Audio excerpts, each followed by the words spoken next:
আসসালামু আলাইকুম। আপনাদের মধ্যে নতুন একটি রেসিপি নিয়ে আবারও চলে আসলাম। বাইরের খাবারটা আমি তেমন একটা বেশি পছন্দ করি না, সবসময় চেষ্টা করি বাসায় নিজে বানিয়ে খাওয়ার জন্য। বাইরের খাবারটা আমার কাছে তেমন একটা বেশি ভালো লাগে না আর কি, এই জন্য আমি বাসায় বানানোর চেষ্টা করি। তো আজকে পেঁয়াজু বানাতে চাচ্ছি। যখন যেটা খেতে মন চায় আমি তখন সেটাই বানিয়ে খেয়ে ফেলি। তো এখানে কিছু পেঁয়াজ ঝাল কেটে তার মধ্যে পরিমাণ মতো লবণ, হালকা হলুদ দিয়ে বেসন দিয়ে মাখিয়ে নিলাম।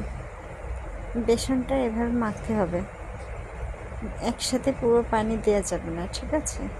একটু করে মাখবেন আর পানি দিবেন, নাহলে কী হবে, বেশি পানি হয়ে যাবে আর কি। বেশি পানি হলে এটা খেতে ভালো লাগে না। অনেকে চাইলে চালের গুঁড়াও ব্যবহার করতে পারেন। চালের গুঁড়োটা দিলে কি হয়, এটা মুচমুচে হয়। আবার কেউ চাইলে ময়দা দিয়েও বানাতে পারেন। ময়দা দিয়ে বানালে অন্যরকম হয় আর কি, মুচমুচে হবে না। তো এটা আমি মাখিয়ে রেখে দিব কিছু সময়ের জন্যে। সন্ধ্যার পরে, মাগরিবের নামাজের পরে এটা বানাবো আর কি, সেজন্য সব কিছু ভালোভাবে মাখিয়ে রেখে দিচ্ছি। এখন এটা যদি কিছুক্ষণ মাখিয়ে রেখে দেওয়া হয় তাহলে ভালোভাবে মিশে যায়। এই যে কড়াইয়ের মধ্যে তেল দিয়ে তেলটা গরম হওয়ার পরে এটা ভেজে নেব। ভাজতে ভাজতে যখন একটা অন্যরকম কালার চলে আসবে,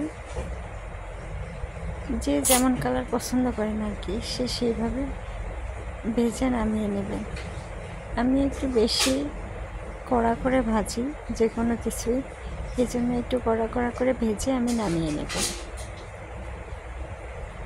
এই যে আমার ভাজাটা হয়ে গেছে, এভাবে ভেজে এখন উঠিয়ে ফেলবো। ওঠানোর পর পরিবেশন করবো আর কি। এভাবে যদি একবার বাসায় বানিয়ে খান তাহলে আপনাদের বাইরে থেকে খেতেই মন চাইবে না, সবসময়ই মনে হবে যে বাসাটাই খাই।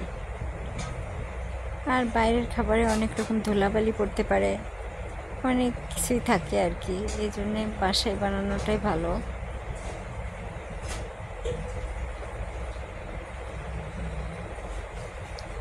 যদি ভিডিওটা ভালো লেগে থাকে তাহলে ভিডিওতে একটা লাইক দিবেন, পাশে থাকবেন। ধন্যবাদ।